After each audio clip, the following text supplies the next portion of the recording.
제6과 형의 장자 명분을 내게 팔라. 이번 장에서부터 야곱의 생애를 살펴보려고 합니다. 지금까지 총 5장에 걸쳐 아브라함에 대해 살펴보았습니다. 아브라함이 남달라서가 아니라 그의 생애를 보면 믿음과 구원에 대해 잘 이해할 수 있기에 비교적 상세히 다뤘습니다. 야곱의 경우도 마찬가지입니다. 성경이 야곱의 생애를 주목하는 것은 그가 특별한 사람이어서가 아니라 하나님이 말씀하시고자 하는 중요한 메시지가 야곱을 통해 잘 드러나기 때문입니다. 성경에 나온 인물 중 가장 좋아하는 인물을 말해보라고 하면 많은 사람이 요셉을 꼽는다고 합니다. 그 밖에 모세, 다니엘, 엘리야, 다윗도 많이 손꼽히는 인물입니다. 좋아하는 인물도 사람마다 제각각입니다. 그런데 성경에서 가장 마음에 안 드는 인물을 고르라고 하면 상당히 많은 사람이 야곱을 꼽습니다. 좋아하는 인물은 각기 달라도 야곱을 싫어하는 점에서는 대개 일치합니다. 사람들은 야곱을 그리 좋아하지 않는 것 같습니다. 심지어 야곱을 보며 이런 생각을 합니다. 하나님은 참 이상하시다. 왜 하필 야곱 같은 사람을 택하셨을까? 그러나 저는 야곱이 있어 참 좋습니다. 그가 있어서 얼마나 큰 위로가 되는지 모릅니다. 야곱의 행동을 보면 야곱보다는 그나마 우리가 나은 것 같은 생각이 듭니다. 아브라함, 모세, 요셉, 다니엘 앞에 서면 괜히 주눅이 들지만 야곱 앞에 서면 한번 겨뤄보고 싶은 마음까지 듭니다. 그런데 사람들이 갖고 있는 야곱에 대한 편견과 달리 야곱의 인생 여정에는 은혜롭기 그지없는 메시지가 담겨 있습니다. 우리가 지난 시간까지 아브라함을 배웠는데 이제 중간에 이삭을 빼고 야곱으로 바로 넘어가요.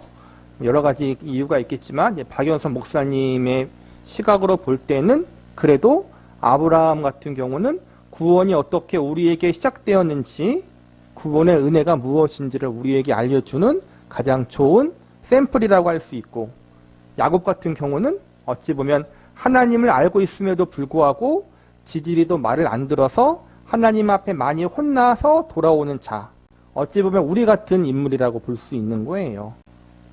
그래서 구원의 은혜가 어떻게 하나님의 택한 백성에게 임하여서 그를 구원하는 거로 끝나지 않고 그를 연단하고 훈련하여 하나님이 원하시는 그 장성한 분량에 이르도록 만드시는가를 보여주는 샘플이 바로 야곱이라고 할 수 있는 거예요. 그래서 우리가 아브라함이나 모세나 요셉이나 그런 믿음의 사람들을 이야기하면 주눅이 들 수 있지만 야곱을 이야기하면 우리가 그래도 더 이해하기 쉽고 더 위로를 받을 수 있다는 거예요. 야곱 같은 말썽장이, 야곱같이 지지리도 말을 안 듣는 인간도 하나님이 포기하지 않고 그를 변화시켜 주셨다. 우리도 그렇게 하나님 앞에 하나님의 은혜로 포기되어지지 않고 변화될 수 있다.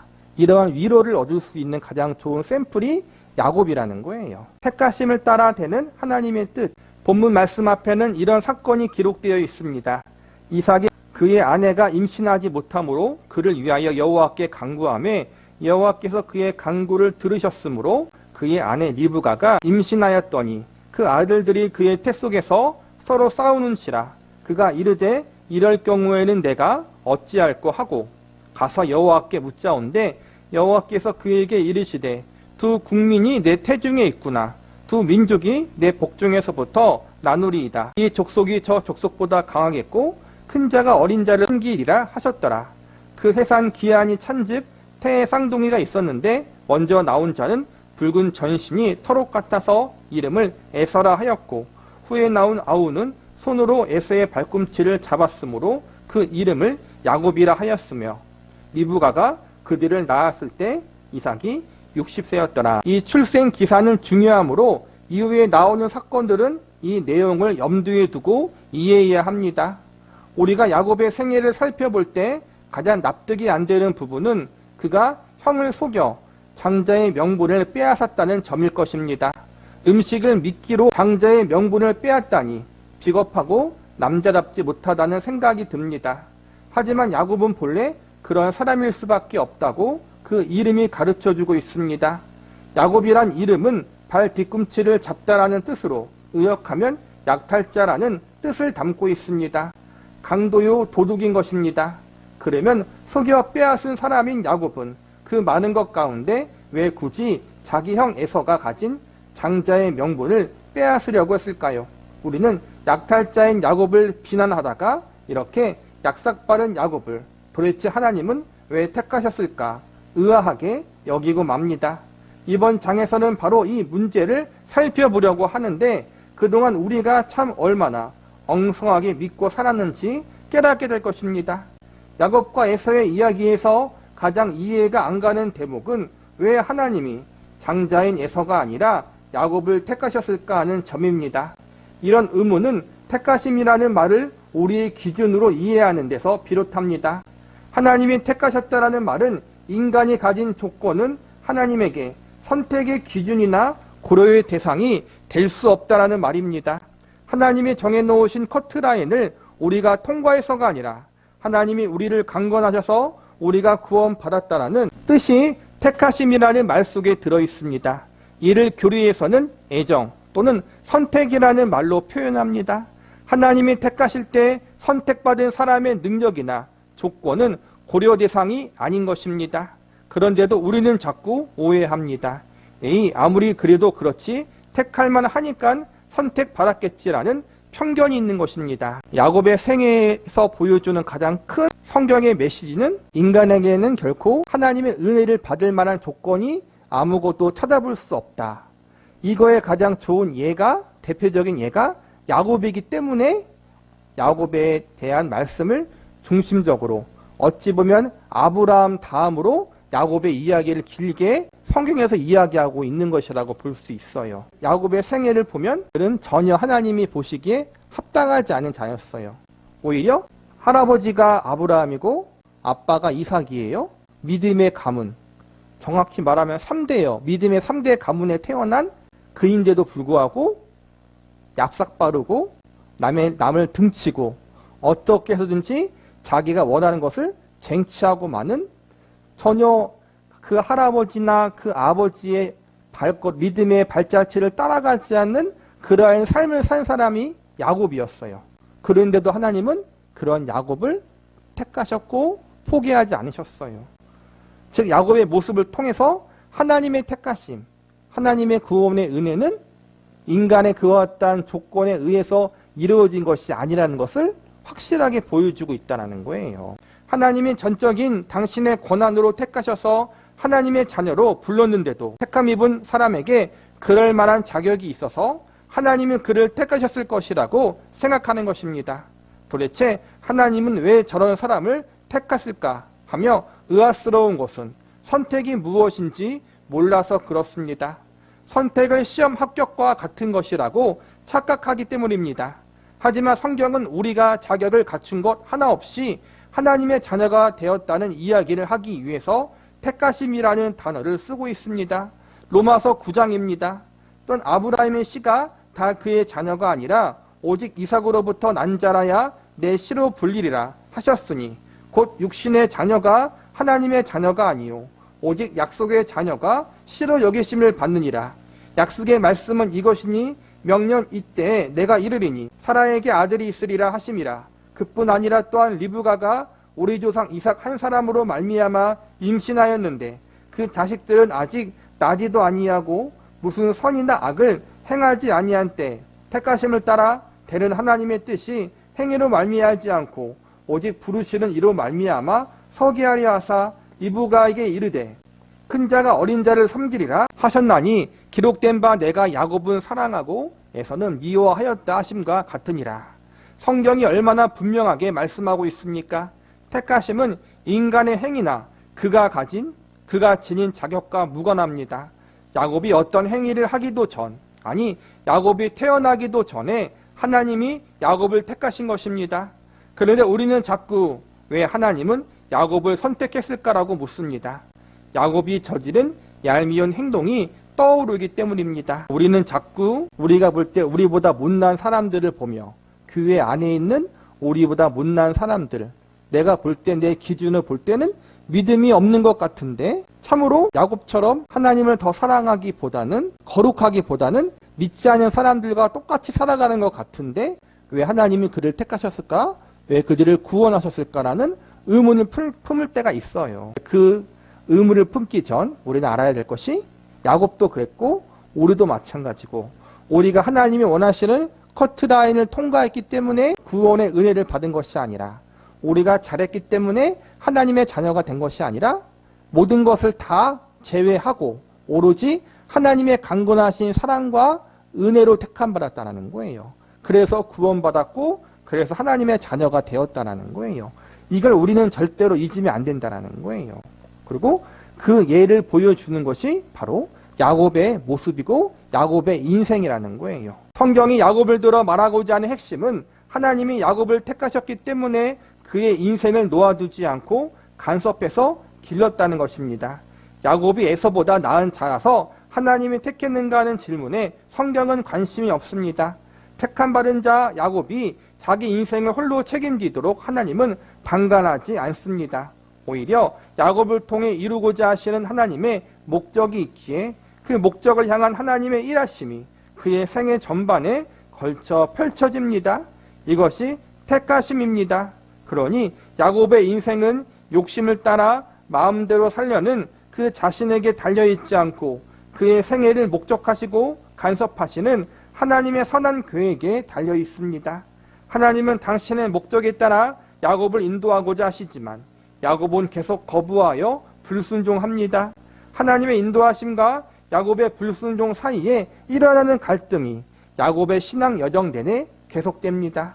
이것이 야곱의 인생입니다. 그러나 에서에게는 하나님의 간섭하심이 없습니다. 그는 택함받지 않았기 때문입니다. 우리는 택함받은 야곱이 하나님의 인도를 받아 걸어가는 신앙 여정은 보지 못한 채 야곱은 흠이 많은 사람인데 왜 하나님은 그를 택하셨는가라는 의문에만 매달립니다. 택하심이라는 말의 의미를 오해해서 그렇습니다. 하나님은 야곱이 리브가의 뱃속에 있을 때, 아니 그 이전에 이미 그를 택하셨기 때문에 야곱은 하나님 앞에 돌아올 수밖에 없는 운명이 결정된 자인 것입니다. 하지만 그렇다고 야곱이 로봇처럼 하나님의 의에 조종되는 존재라는 말은 아닙니다. 그는 자유의지를 지닌 한 인간으로 하나님 앞에 서 있습니다. 여기서 중요한 단어가 택함이라는 단어예요. 하나님의 택함을 받았다. 이것은 하나님의 은혜로 부름받았고, 그러니까 택함은 은혜와 같은 동일 언어라는 거예요. 야곱이 얼마나 하나님 앞에 적극적으로 불순종한 거잖아요. 겉은 하나님의 백성이에요. 하나님을 찾아요. 기도해요. 그러니까 종교적으로, 신앙적으로 교회도 다니고 예배도 드리고 헌금도 하고 하나님 앞에 서원도 하고 그러한 모습이 보인다는 거예요. 그런데 그의 삶의 모습을 들여다보면은 전혀 거룩한 삶의 모습, 거룩한 믿음의 가치관이 없었다는 거예요. 그러니까 믿는 사람이나 믿지 않는 사람이나 교회 다니는 것 빼고는 다를 게 없는 그 모습이 야곱이었다라는 거예요. 왜냐하면 알잖아요. 그는 자기가 원하는 것은 사기를 치더라도 반드시 얻어내고자 하는 수단과 방법을 가리지 않았던 야곱이었어요. 그런데 그런 야곱을 하나님이 택하셔서 부르셨어요. 에서가 더 낫냐, 야곱이 낫냐? 그 부분은 성경이 특별히 이야기하고 있지 않지만 객관적인 시각으로 보면은 에서나 야곱이나 둘 다 비슷하다라는 거예요. 한마디로 이야기하자면. 그런데 하나님은 야곱을 택하시고 사랑하셨어요. 이것은 하나님 마음이고 하나님의 은혜예요. 더 중요한 것은 택하신 걸로 끝나지 않고 그 택함받은 야곱의 인생을 하나님이 붙드셔서 마침내 하나님 앞에 항복하도록 하나님 앞에 무릎 꿇고 하나님만이 참된 하나님이십니다. 하나님만이 주인이십니다. 하고 항복하고 두 손 들도록 그를 이끄시고 마지막에는 더 성숙하고 새롭게 변화된 모습으로 야곱을 이끌었다라는 거예요. 이게 택함의 은혜예요. 택함의 은혜는 구원의 은혜도 포함되고 동시에 성화의 은혜도 포함된다는 거예요. 성화라는 자리까지 하나님이 끝까지 붙들고 이끄신다는 거예요. 그게 야곱의 생애였어요. 이삭은 야곱을 낳고 이처럼 하나님이 택하신 자 야곱의 인생에서는 어떤 일이 벌어질까요? 맨 처음 일어난 일은 야곱이 형 에서가 가진 장자의 명분을 빼앗은 사건입니다. 야곱은 왜 장자의 명분을 빼앗으려고 했을까요? 유산을 많이 물려받기 위해서였을까요? 야곱이 장자의 명분을 빼앗으려고 한 이유를 이렇게 짐작해 볼 수 있습니다. 본문 말씀을 보면 야곱이 장자의 권리가 중요하다는 것을 잘 알고 있습니다. 야곱이 그렇게 생각하게 된 것은 어머니인 리브가가 아들을 잉태했을 때 하나님이 계시하신 내용을 그에게 들려주었기 때문이 아닐까 추정해 봅니다. 이것이 형에게 장자의 권리를 넘겨달라는 배짱을 부릴 수 있는 근거가 되었을 것이라고 생각합니다. 당시 장자의 자리를 넘는다는 것은 감히 상상할 수 없는 일이기 때문입니다. 본문을 보면 야곱은 장자의 명분을 얻고야 말겠다고 결심한 듯 보입니다. 큰 자가 어린 자를 섬기리라라고 하신 하나님의 말씀을 알게 된 야곱은 자신이 장자가 아님에도 하나님이 형이 아닌 자신을 택하셨다는 확신이 들었을 것이고 이 확신이 장자의 명분을 빼앗으려는 동기로 작용했을 것입니다. 한편 이런 의문도 듭니다. 하나님이 이 일을 허락하신 것이라면 하나님이 작정하신 대로 큰 자가 어린 자를 섬기게 될 것이라면 야곱은 그저 잠자코 기다리기만 해도 될 텐데 왜 속임수까지 써가며 장자의 명분을 얻으려고 했을까 하는 의문입니다. 야곱은 하나님이 에서가 아닌 바로 자신을 택하셨다는 것을 어머니로부터 들어 알았으면서도 장자의 명분, 어찌 보면 허울에 불과할지도 모르는 것을 왜 기를 쓰고 얻으려고 했을까요? 이런 관점에서 보면 본문 말씀의 초점은 야곱이 장자의 명분을 빼앗으려고 얼마나 비겁하게 굴고 있는가에 있지 않다는 생각이 듭니다. 오히려 왜 야곱은 장자의 명분을 얻으려고 했을까 하는 관점에서 본문을 살펴보게 됩니다. 앞장에서 구약과 신약을 영화의 영상과 자막에 비유하여 말씀드린 적이 있습니다. 이 둘은 메시지를 전하는 방식이 좀 다릅니다. 구약은 직접적인 해설이 아니라 스토리로 메시지를 전합니다. 자막처럼 직접적 해설이 아니라 스토리로 메시지를 전합니다. 자막처럼 직접 알려주기보다 상징이 담긴 사건으로 메시지를 전하는 것입니다. 이 둘의 차이를 염두에 두고 야곱이 장자가 된 사건을 보면 이렇습니다. 구약 시대에 가문을 잇는 사람은 언제나 장자입니다. 다른 자식은 가문의 족보에 올라가지도 않습니다. 그런데 본문 말씀에는 야곱이 장자의 명분을 얻기 위해 비겁한 방법까지 동원하고 평소 장자의 명분을 대수롭지 않게 여긴 예서가 이를 팔아넘긴 모습이 나옵니다. 이 사건을 마태복음은 예수 그리스도의 계보에서 이렇게 정리하고 있습니다.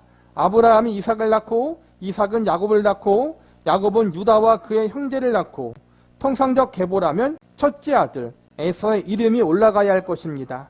아들이 여럿 있어도 장자만 계보에 들어가기 때문입니다. 그런데 이 계보는 이삭은 에서를 낳고라고 하지 않고 이삭은 야곱을 낳고라고 되어 있습니다. 야곱이 장자가 되었기 때문입니다. 그러니까 야곱이 단순히 인간적인 욕심에서만 더 유산을 많이 물려받기 위해서 그렇게 욕심을 낸 거라기보다는 그 아브라함의 가문에 속한 것이 믿음의 가문이잖아요. 그리고 아브라함에게 하나님이 그의 씨를 통해서 천하 만민에게 복을 주시겠다라고 약속도 하시고 아브라함은 그것이 단순히 육적인 자손을 통해서 많은 사람들이 복을 받는 것이 아니라 인류의 메시아가 오심으로 인류의 죄의 문제를 해결해 주신다라는 그러니까 장차 오실 예수님에 대해서 아는 자리에까지 가게 돼요. 그 사실을 아브라함은 분명히 이삭에게 이야기했을 것이고 이삭은 또한 자기 자식에게 알려줬을 거예요. 그래서 아브라함의 가문, 그들의 가문은 단순한 육신적인 가문이 아니라 그들의 가문을 통해서 인류의 구원자인 예수 그리스도가 오신다는 것을 배웠기 때문에 야곱은 그것에 대한 영적인 욕심과 갈망이 있었다라는 거예요. 반드시 그 메시아의 족보에 들어야 된다. 영적인 욕심에 의해서 그렇게 장자의 권리에 목매달았던 것이라고 지금 박영선 목사님은 보고 있다는 거예요. 내가 야곱을 사랑하였고 에서는 미워하였으며 이제 예수 그리스도의 계보라는 신약의 자막을 염두에 두고 이 사건의 의미를 생각해 봅시다. 야곱이 장자의 명분을 얻으려고 한 행동에는 어떤 의미가 있을까요? 신약의 렌즈를 통해 본문의 사건을 바라보면 장자의 명분을 얻으려고 한 야곱의 모습은 나는 예수가 필요하다. 나는 예수의 족보에 들어가야겠다라는 고백에서 비롯한 행동으로 보입니다. 이런 야곱의 태도는 에서의 태도와 대비됩니다. 본문을 보면 허기진 채 들에서 돌아온 에서가 죽을 끓이고 있는 야곱을 보게 되는 장면이 나옵니다. 잔뜩 배고픈 에서가 죽을 달라고 하자 야곱은 먼저 장자의 명분을 자기에게 팔라고 요구합니다. 에서는 지금 배고파 죽을 지경인데 장자의 명분이 무슨 소용이냐고 합니다. 에서에게는 당장 눈앞에 먹고 사는 문제가 중요할 뿐 예수 그리스도는 중요하지 않다는 것을 구약은 이렇게 상징으로 보여주는 것입니다. 이처럼 구약 사건과 상징을 통해 메시지를 전달하면서 장자의 명분을 가볍게 여기는 에서의 태도에 영적 문제가 있음을 분명하게 짚고 넘어갑니다. 야곱이 떡과 팥죽을 에서에게 주매 에서가 먹으며 마시고 일어나 갔으니 에서가 장자의 명분을 가볍게 여김이었더라. 가볍게 여겼다는 말은 망령되게 행동했다는 뜻입니다. 성경은 에서가 장자의 명분을 판 일이 자기 영혼을 망하게 한 일이었다라고 해석하고 있습니다. 물론 야곱이 장자의 명분을 얻어내려고 비겁한 수를 쓴 행동 자체는 성숙한 모습이 아닙니다. 야곱이 취한 이 방법은 꾸중을 들어야 마땅하지만 그가 행동으로 보여준 나는 그리스도가 필요하다라는 고백만큼 무엇보다 비교할 수 없는 귀한 고백입니다. 여기에서 섣불리 에서와 달리 야곱은 이러한 영적 갈망이 있었기 때문에 택함을 받았다라고 결론 지을 것은 아닙니다. 오히려 야곱은 이미 택함을 받은 자이기 때문에 장자의 명분을 갈망하도록 예수 그리스도를 갈망하도록 인도받았다고 하는 편이 옳을 것입니다. 나는 예수 그리스도가 필요하다와 같은 고백은 구원으로 인도받았을 때 나올 수 있는 고백이기 때문입니다. 성경은 야곱이 이런 영적 초대를 받은 자이기 때문에 그토록 장자의 명분을 얻으려고 했던 것이라고 말하고 있습니다. 야곱이 그렇게 장자의 명분에 목매었던 것은 그가 메시아의 가문에 속한 사람이 되고 싶었던 그러한 이유가 있었다는 거예요. 그러한 영적인 갈급함이 있었고 에서에겐 없었다는 거예요. 그렇다면 에서에게는 그러한 영적인 갈망이 없었기 때문에 하나님의 택함을 받지 못했고 야곱은 그러한 영적인 갈망이 있어서 하나님께 택함을 받은 것인가? 그렇게 오해하지 말라는 거예요. 바꾸어 생각하라는 거예요. 야곱이 택함을 받았기 때문에 그런 영적인 갈망을 갖고 메시아의 가문에 들고 싶어하는 그러한 마음의 갈망, 간절함이 있게 되었다라는 거예요. 저와 여러분이 예수님을 찾게 되고 복음을 듣게 되고 예수님을 믿게 된 것은 우리가 그렇게 했기 때문에 우리가 스스로 의지를 갖고 내가 이제부터 예수님을 믿어야겠다.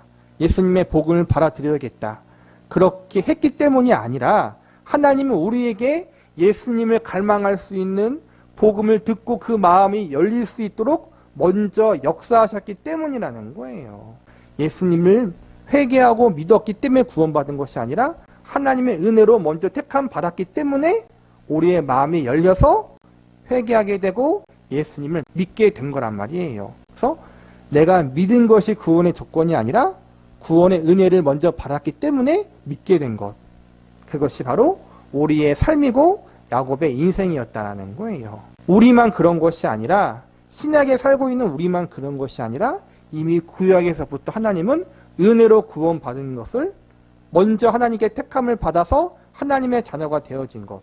구원은 조건. 인간의 그 어떠한 조건으로 이루어지는 것이 아니라 하나님의 전적인 강건하신 은혜와 사랑으로 이루어진다는 것을 우리에게 야곱의 모습을 통해서 그리고 뒤에 배우는 믿음의 선진들의 모습을 통해서 우리에게 알려주고 있다는 거예요. 하나님의 열심 제6강 두 번째 시간입니다.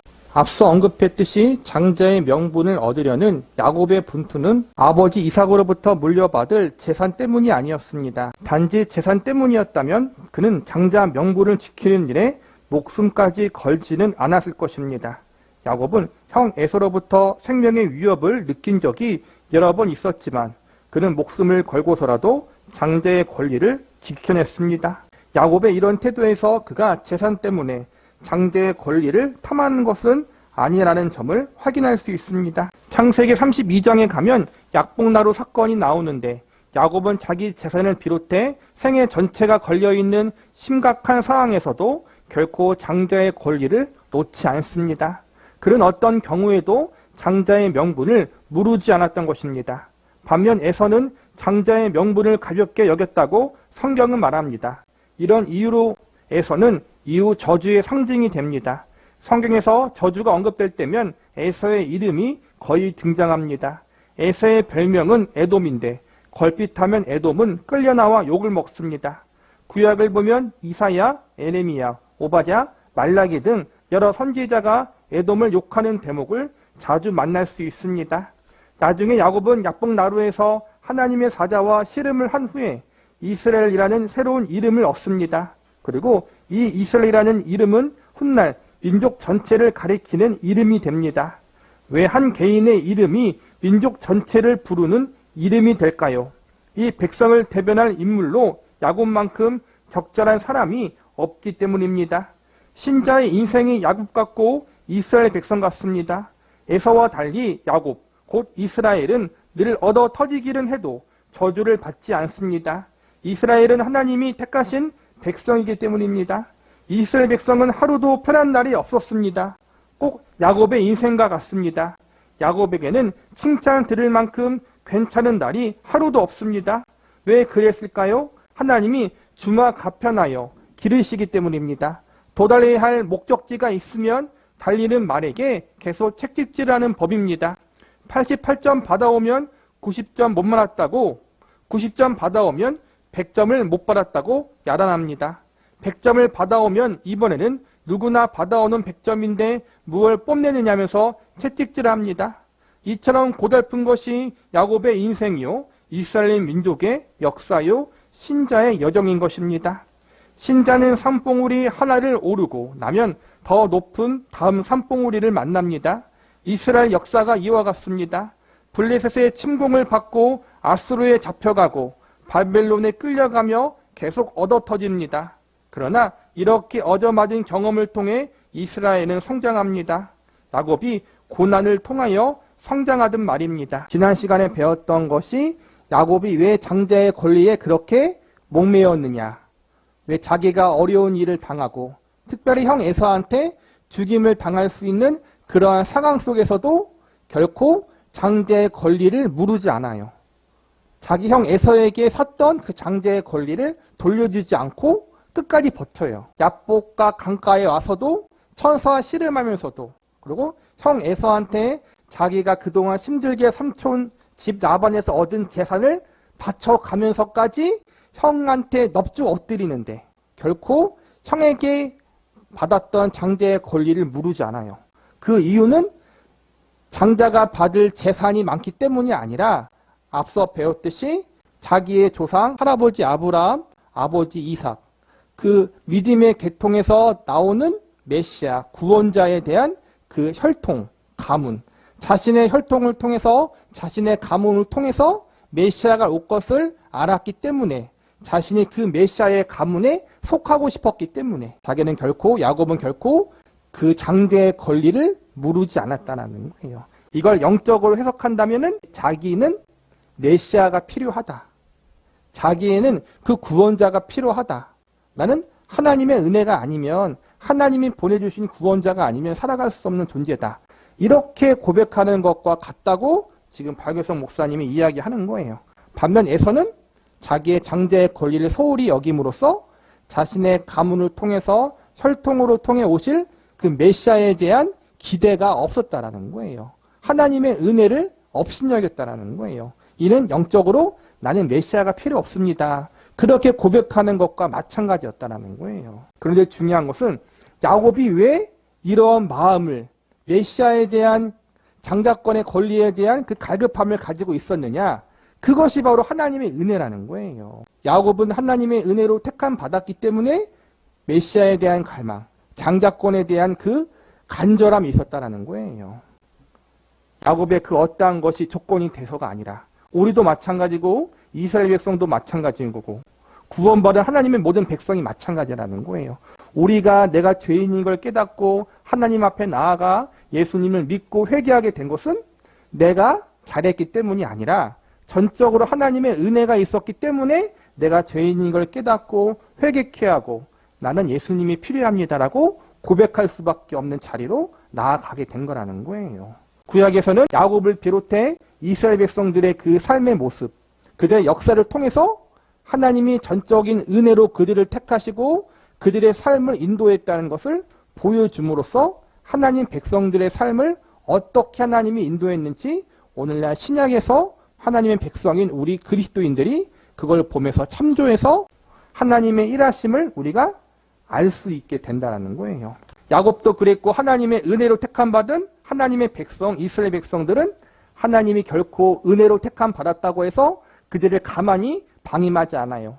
은혜로 구원 받았으니까 그 다음부터는 알아서 해가 아니라 하나님의 은혜로 택함 받은 그 백성들을 하나님의 백성답게 만드시려는 작업을 하셔요. 성숙의 작업, 성화의 작업을 하신다는 거예요. 그래서 우리가 알듯이 야곱의 인생이 결코 평탄하지 않다라는 거예요. 야곱은 은혜로 택함 받았지만 은혜로 택함 받은 자처럼 살지 않았어요. 그래서 하나님이 은혜로 택한 하나님의 백성답게 만들기 위해서 그의 전 인생을 하나님이 간섭하셔서 여러 가지 연단을 주셔요. 그리고 그의 후손인 이스라엘 백성들도 똑같이 하나님이 그렇게 연단하신다라는 거예요. 조금만 잘못하면 하나님이 사랑의 채찍을 때리세요. 그런데 반면 에서는 그런 게 없어요. 큰 잘못을 해도 하나님이 그냥 내비뒀다가 나중에 아예 멸망시켜버려요. 근데 하나님의 백성들은, 이스라엘 백성들은 크든 작든 잘못을 하면 하나님 앞에 사랑의 채찍을 맞고 돌아올 때까지 혼나요. 이게 하나님의 택함받은 자와 택함받지 않은 자들의 차이예요.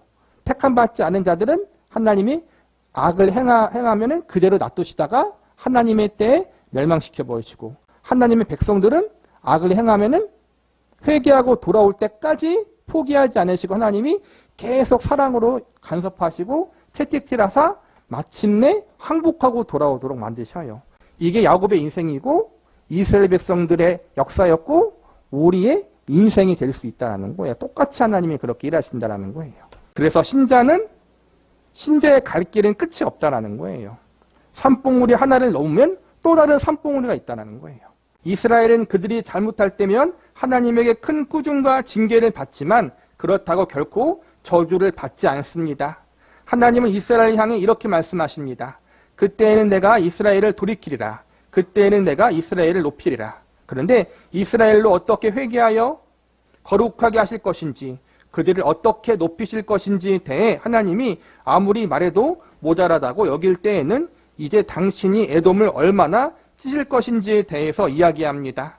이스라엘에게 얼마나 복을 내리실 것인지에 대해 미처 말하기 어려울 때 이스라엘과 대조하여 에돔을 얼마나 찢을 것인가로 말씀하는 것입니다. 이와 같이 이스라엘과 대조되는 운명을 지닌 존재로서 단골로 등장하는 대상이 에돔입니다. 이런 대비가 잘 담긴 문구가 말라기 1장 2절에 있습니다. 내가 야곱을 사랑하였고 에서는 미워하였으며 여호와께서 이르시되 내가 너희를 사랑하였노라 하나 너희는 이르기를 주께서 어떻게 우리를 사랑하셨나이까 하는도다.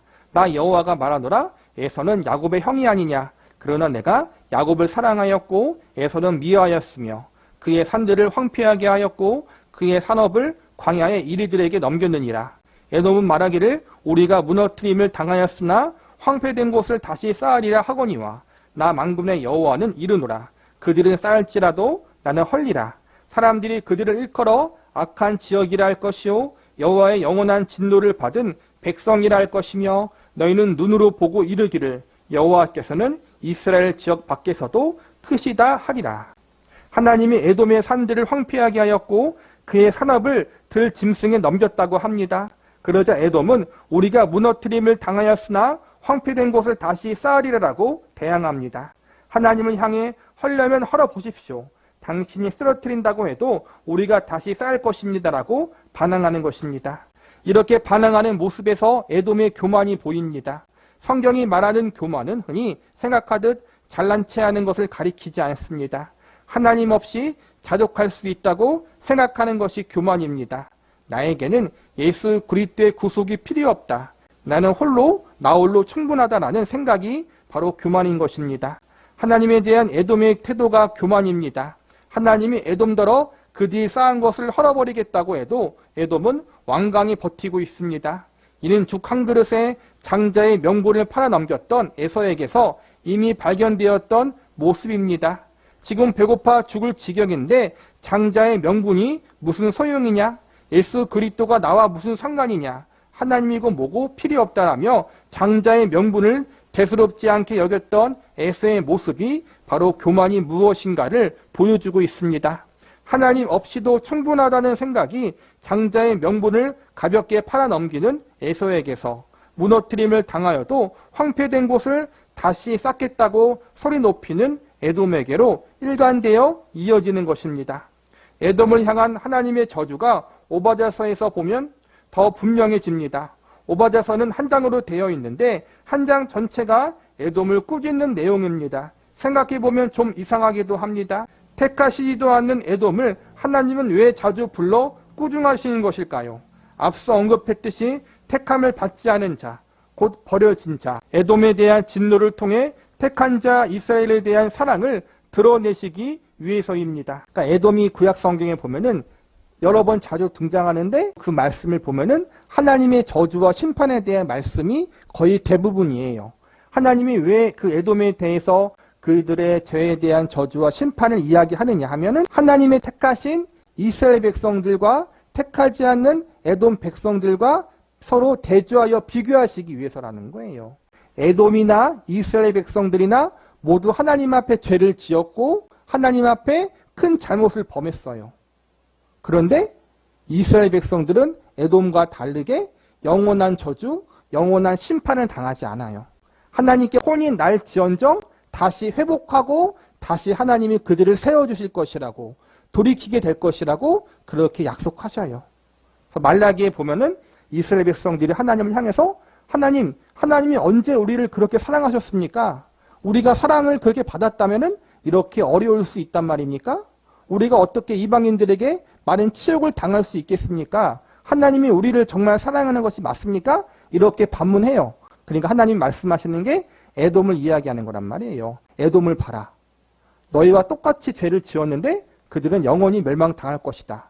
그런데 너희는 그렇지 않고 다시 회복될 것이다. 이게 내 사랑의 증거다. 그걸 보여주시는 거란 말이에요.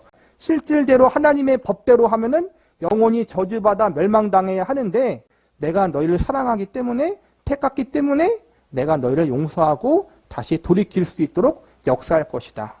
그렇게 하나님이 말씀하심으로 택한 하나님의 백성을 향한 하나님의 사랑을 택하지 않은 백성들을 향한 하나님의 심판을 통해서 비교해서 알려주신다는 거예요. 이스라엘과 에돔은 택함을 받은 자와 버려진 자, 곧 신자와 불신자를 각각 상징합니다.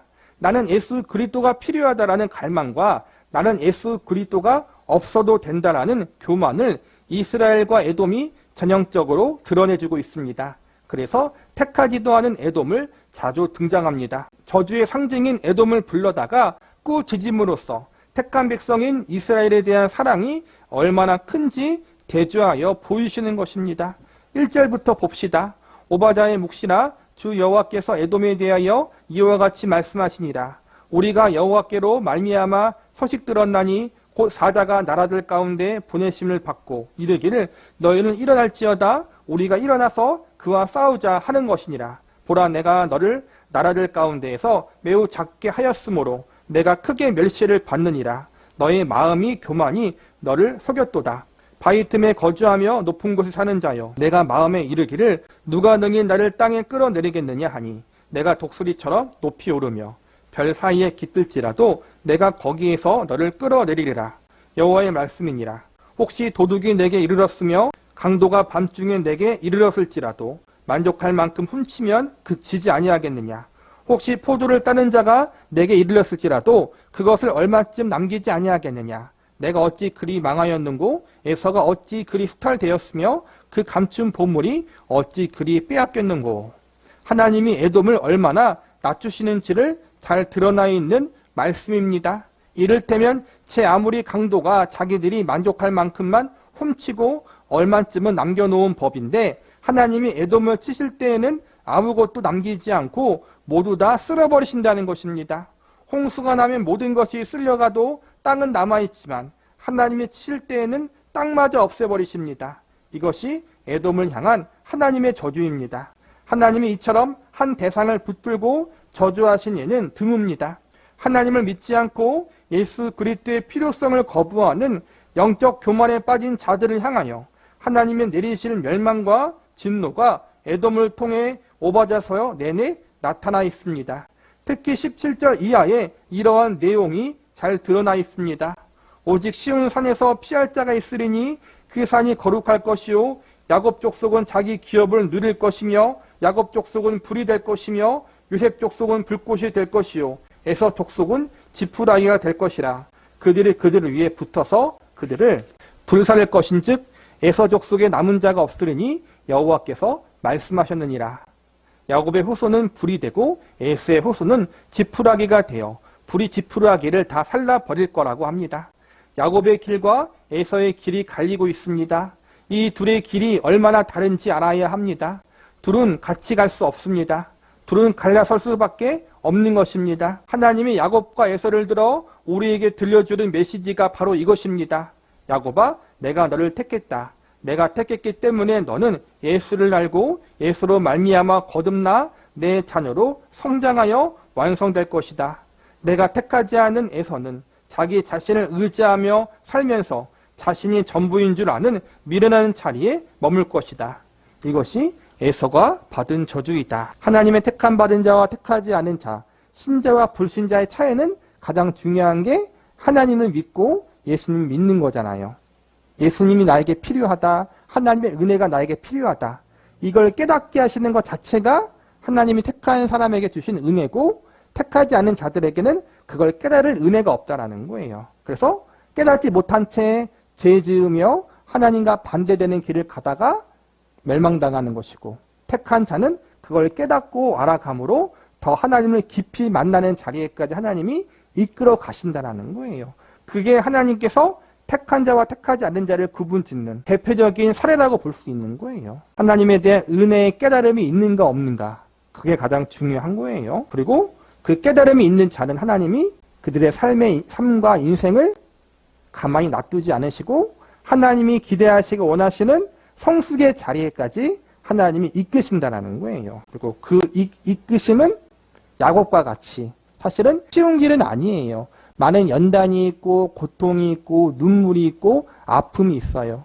때로는 사랑의 채찍질도 있어요. 그러나 그 모든 걸 통해 결국에는 합력해서 우리가 하나님을 더 알아가고 사랑하고 닮아가는 자리로 하나님이 우리를 이끄실 거예요.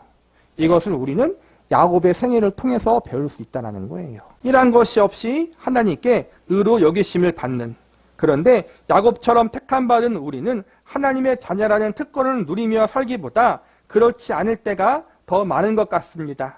이런 자신의 모습 때문에 하나님의 사랑에 대해서도 자주 의심합니다. 신자를 넘어지게 하는 가장 큰 유혹이 바로 이런 생각입니다. 신앙생활을 잘하다가도 한두 번 무너지면 이런 생각이 듭니다. 내가 이런데도 하나님이 계속 나를 사랑해 주실까? 내가 봐도 이렇게 한심한데 과연 하나님이 나를 끝까지 인도해 주실까 하는 의심 말입니다. 이런 의심을 불식해 줄 말씀이 시편 32편에 나옵니다. 허물의 사함을 받고 자기의 죄가 가려진 자는 복이 있도다. 마음에 간사함이 없고 여호와께 정죄를 당하지 아니하는 자는 복이 있도다. 이 말씀을 깊이 새겨두어야 합니다. 로마서 4장에서는 사도 바울이 이 말씀을 인용하여 그 뜻을 풀어주고 있습니다.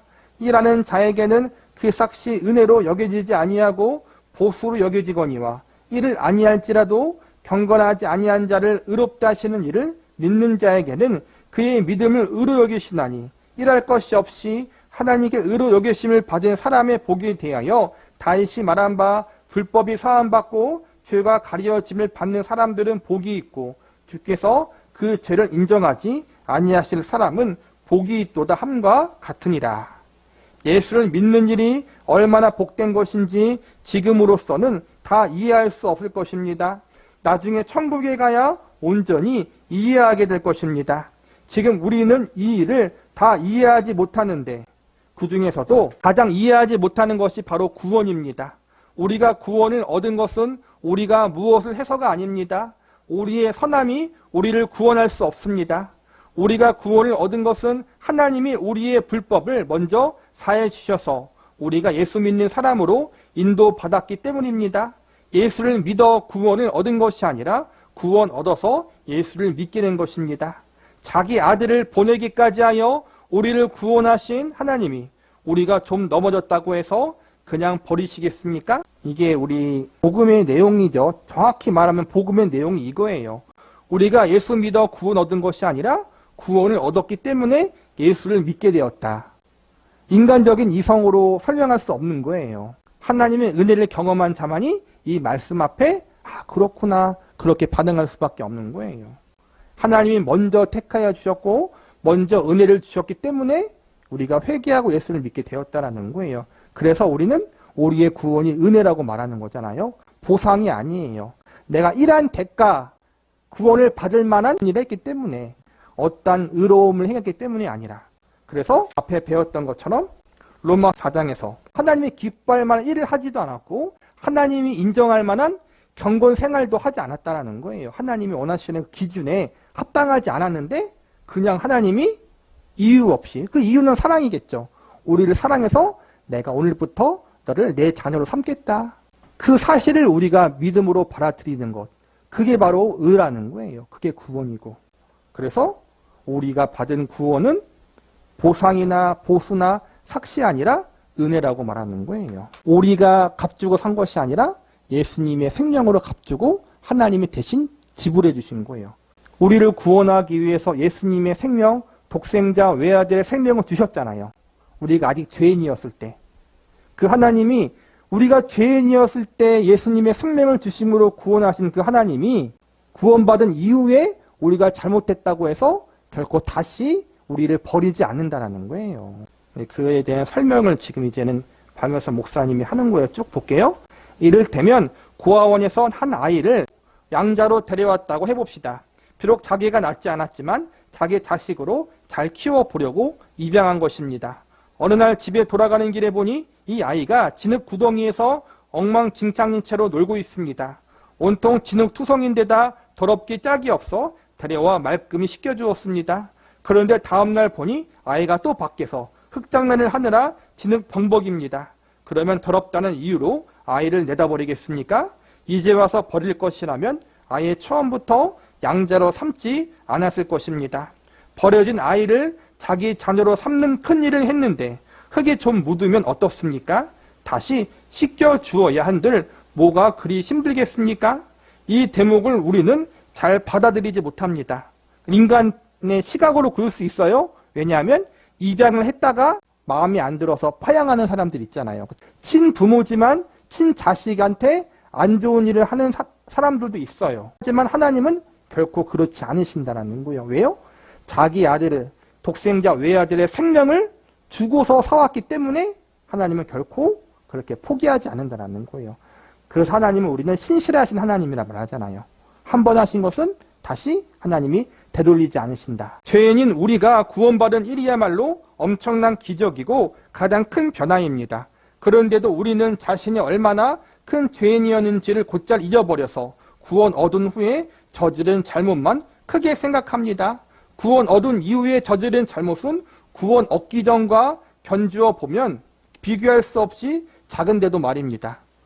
예수님 믿기 전에 우리가 저질렀던 잘못이 더 크다라는 거예요. 가장 큰 잘못은 예수님 자체를 믿지 않은 게 가장 큰 잘못이고, 그렇죠? 하나님의 필요를 인정하지 않고 하나님을 거역하며 사는 게 가장 큰 죄인데, 이젠 구원받은 후에는 그래도 이제는 하나님 안에서 살다가 죄를 짓는 거잖아요. 그러니까 상대적으로 보면은 구원 얻기 전에 잘못이 더 크다라는 거예요. 근데 그렇게 구원받기 전에도 우리를 택하사 우리를 이 자리에 이끄신 하나님이 구원 이후에 우리가 조금 잘못했다고 해서 결코 버리지 않는다라는 거예요. 원래 내가 어떠한 존재였는지 있고 당장 눈앞에 저지른 죄만 심각하게 여기는 것입니다.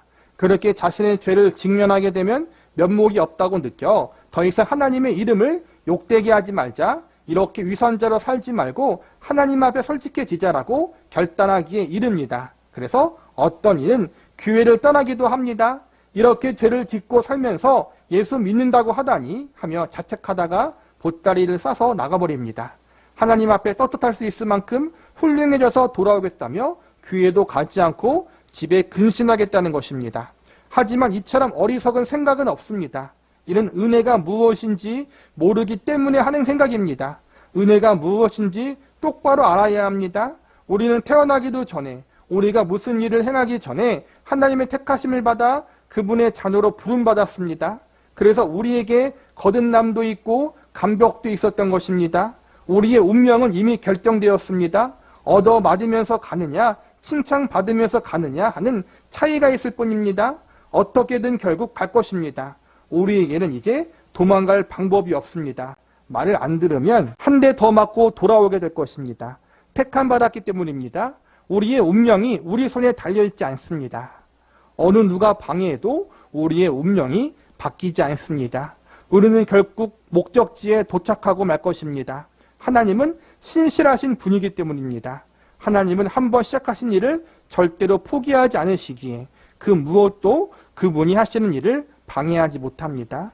이를 알았으면 두렵고 떨리는 마음으로 구원을 이루어 가야 합니다. 더 맞고 가느냐, 덜 맞고 가느냐, 이 차이만 있을 뿐이라는 거예요.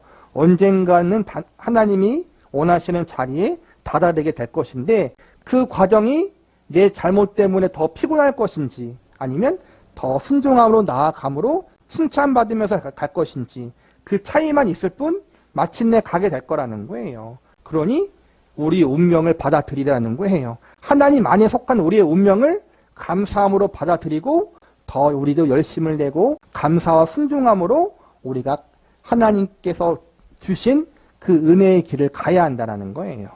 하나님이 우리를 택하셨다는 사실이 얼마나 큰 은혜인지 모릅니다. 우리의 실수와 부족함이 우리의 운명을 뒤집을 수 없다는 사실을 기억하십시오. 우리는 늘 실수합니다. 하지만 실수해도 언제든지 돌아갈 수 있습니다. 실수가 아무것도 아니라는 뜻이 아닙니다. 실수를 안 하면 더 좋습니다. 그러나 우리는 실수 없이 완벽하게 해낼 수 있는 존재가 아닙니다. 실수한 횟수보다 돌이킨 횟수가 한 번 더 많으면 됩니다. 괜찮습니다. 7.8기, 8.9기면 됩니다. 120전이라도 121기면 됩니다. 여기에 신앙생활의 여유와 보람이 있습니다. 내가 실수해서 잘못돼서 분명 고난받고 돌아간 고난의 인생이 있어요. 내가 그때 잘 택했다면, 내가 그때 잘 결정을 내렸다면 지금 당하는 고난을 당하지 않을 수도 있고 더 빨리 하나님이 원하시는 기쁨의 자리에, 순종의 자리에 갈 수 있는데 내 잘못 때문에 그렇지 못할 때가 있어요. 분명히 잘못된 선택과 결정 때문에.